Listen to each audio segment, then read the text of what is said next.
How I fell for Palestinian propaganda.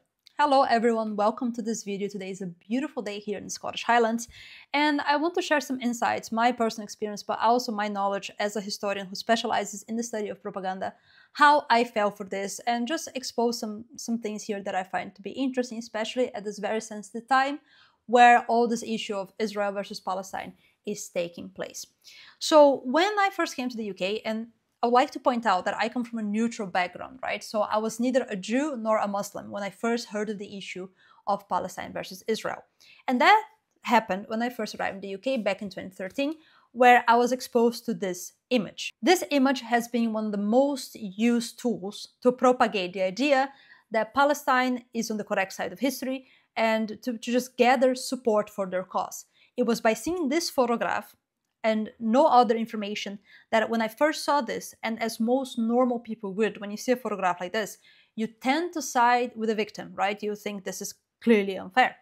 That was the first time I was exposed to this, and from that moment on, I believed 100% in the Palestinian cause, and I believed that Israel were the oppressors, more specifically the Zionist Jews. Okay, that's what I believed.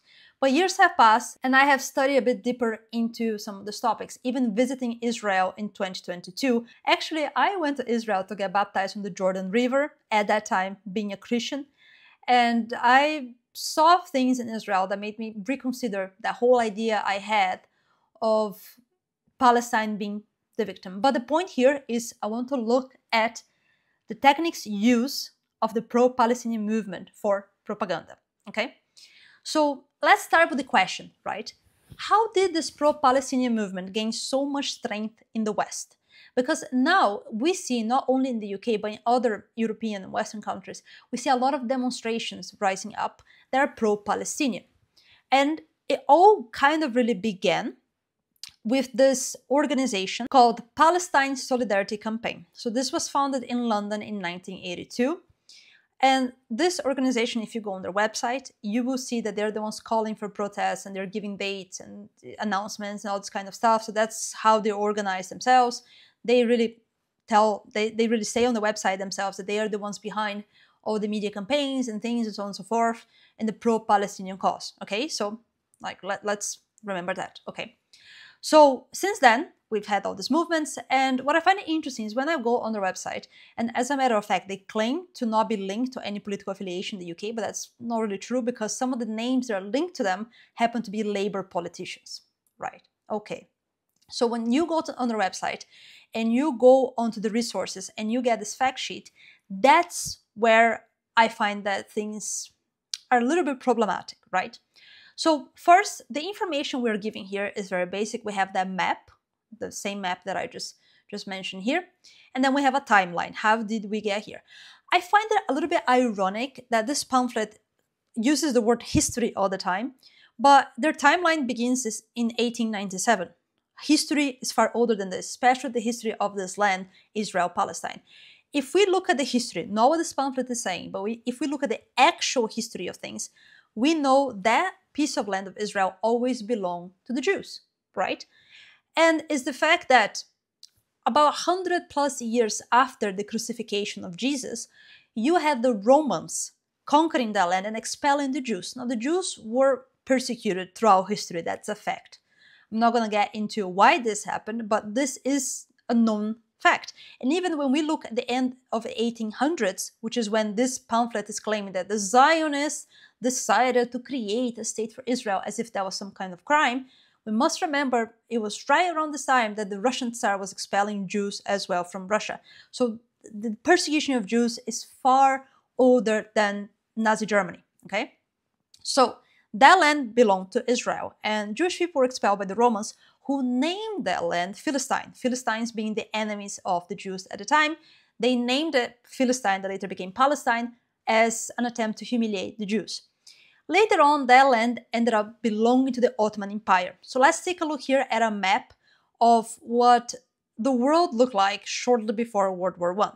So this region where we now have Israel here, we see that it belongs to the Ottoman Empire, but we also have the region of Egypt that was controlled for a lot of time by the British and so on and so forth. But the point here is there wasn't really a group of people called Palestine.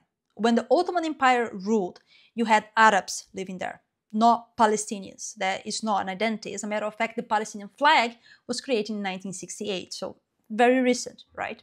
And back to this pamphlet here, the pamphlet several times refers to Palestine as historic Palestine, as if, historically speaking, Palestinians had the right to claim this land since always.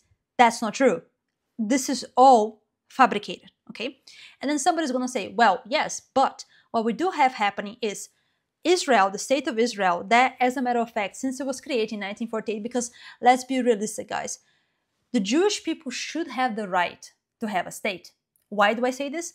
Let's look at another very interesting map. In this map, what do you see? Israel and the Arab world. The Arab world is gigantic when compared to tiny Israel. That means that all these countries you see here, Morocco, Algeria, Libya, Egypt, Sudan, Saudi Arabia, Jordan, Syria, Iraq, Lebanon, Yemen, United Arab Emirates, Qatar, all of them are filled with Arabs. They are Muslims, just like the people of Palestine, right? So why is it that the world seems to want a dual-state solution for Israel, splitting their land into Israel and Palestine, when that's the only place where Jewish people can securely have their own state? And considering the fact that Jewish people have always been persecuted, isn't it correct for the Jewish people to have their own state? Ever since the establishment of Israel in 1948, we had Arab states interfering and causing war and causing destabilization in this part of the world. That is a historical fact as well, which this pro-Palestinian group doesn't seem to know anything about historical facts, even though they're claiming this fact sheet to be facts, okay? So, as we see here, historic Palestine, that is a lie, okay? And this image here, what is the problem I have with this image? If you take a look at the two countries that surround that region, we have Egypt and Jordan. Now, once this recent war that we have happening now in Israel, once the refugees, the Palestinian refugees wanted to exit that land, Egypt shut their borders. Neither Egypt or Jordan or any of the other Arab states wanted to receive the Palestinian refugees. Is it because Palestine, and that's another point that I have here, right, which is this pamphlet saying that non-violent Palestinian popular resistance movements have been happening. Non-violent. As far as I know, Hamas was created in the 1980s, and since then Hamas has been a terrorist organization that has caused violence.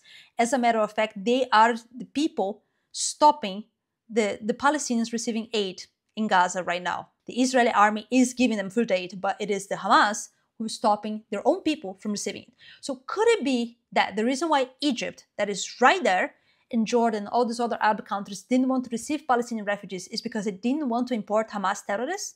Well, why are their own people not helping each other? And why are the Jews being exclusively blamed for this when they have the right to have their own state and exist because they have been persecuted all throughout history? Where else are they going to live? So looking back in this map, we see that there's far more land and far more opportunities for Arabs in the Middle East than there are for Jewish people. So to me, once I started understanding this, and once I've been to Israel, and I find that the more I study into Judaism, because my ancestors were Sephardic Jews that escaped persecution in the Iberian Peninsula by fleeing to Brazil. From my opinion, from my perspective, what I see here is not real information, is an attempt to rewrite history the way it is convenient, and an attempt to frame this as an entirely evil plot by the Zionist Jews, which I also find it funny because when I first saw this image and I first was exposed to pro-Palestinian propaganda, it came with the phrase, the evil Zionist Jews.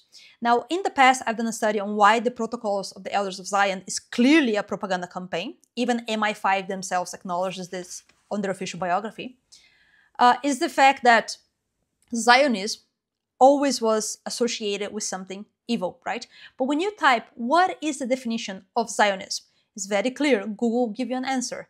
Zionism is a nationalist movement founded in the late 19th century. So again, a time where Jews were already very much persecuted. All throughout history they have been. To establish and support the Jewish homeland in the ancestral and biblical land of Israel. So to me, my point of view, there's nothing here that looks evil about people supporting a Zionist movement.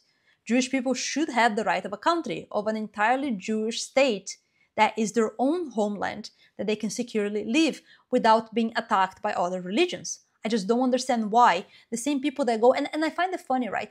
Where are the people that were protesting about the many Indian workers that were enslaved by the Qatari government when there were preparations for the World Cup? Nobody is protesting about this, right? But suddenly, this whole Palestinian thing, wow, everyone has such strong opinions.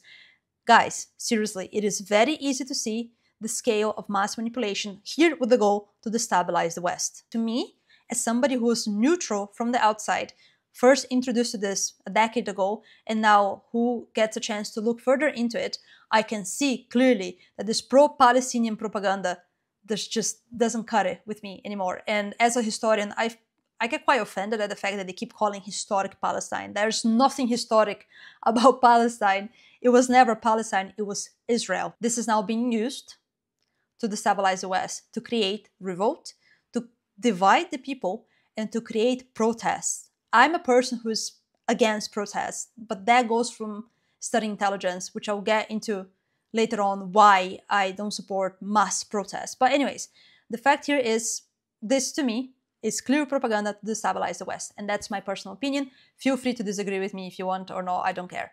But that's what I think. So thank you for listening and have all a great day.